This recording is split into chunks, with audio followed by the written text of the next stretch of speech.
These are the pinnacles of Berea College.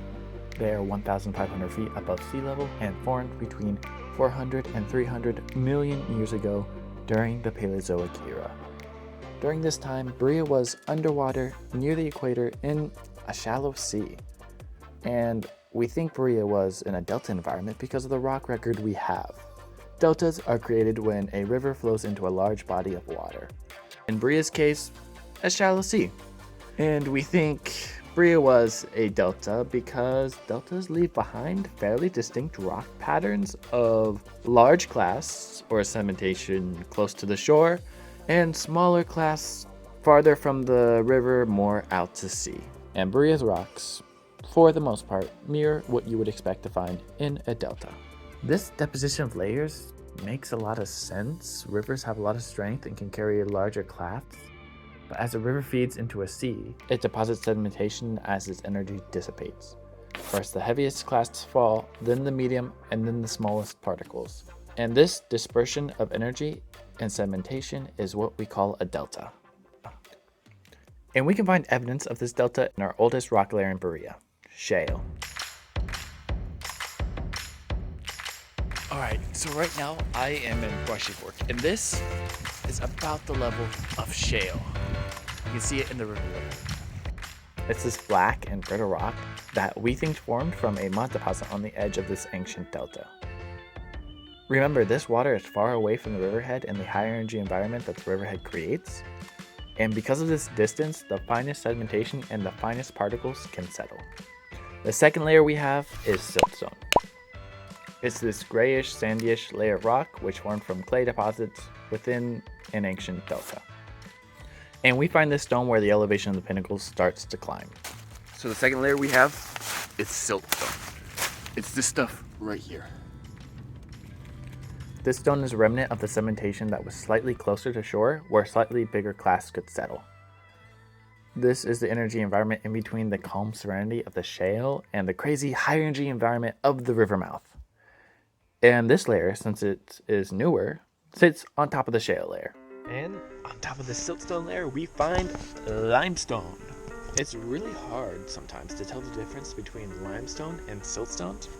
They're both this really gray and finely grained rock.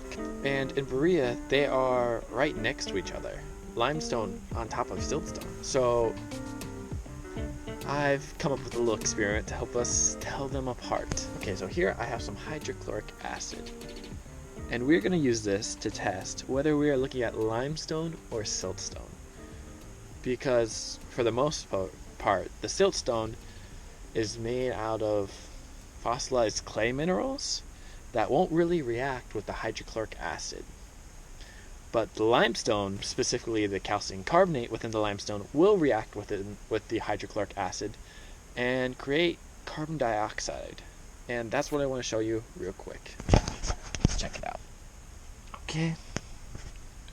Here's our limestone. See these bubbles? These are just bubbles of carbon dioxide being released through chemical erosion with the limestone. And that is how we tell our limestone apart from siltstone. This is just the long way of saying that limestone contains a lot of animal remains.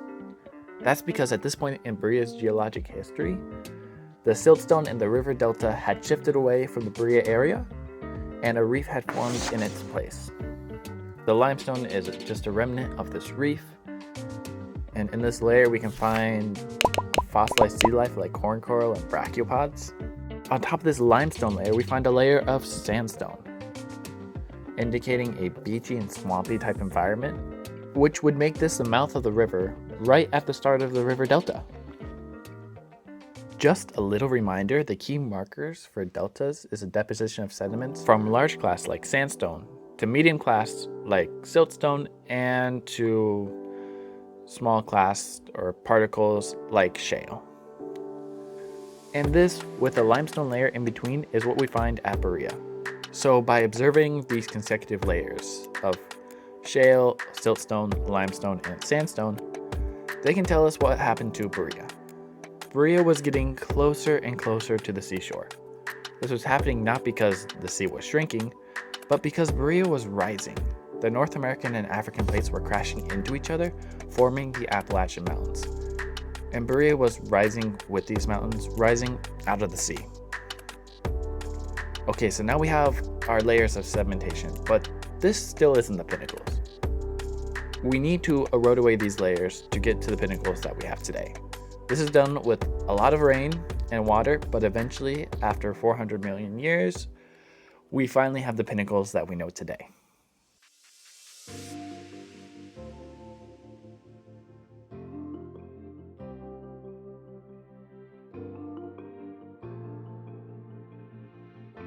Thank you so much for watching. We're trying something new with the geology department in this, so hopefully you enjoyed it. And if you have any suggestions or comments, please feel free to share them down below, I guess. Thank you for watching. Bye-bye.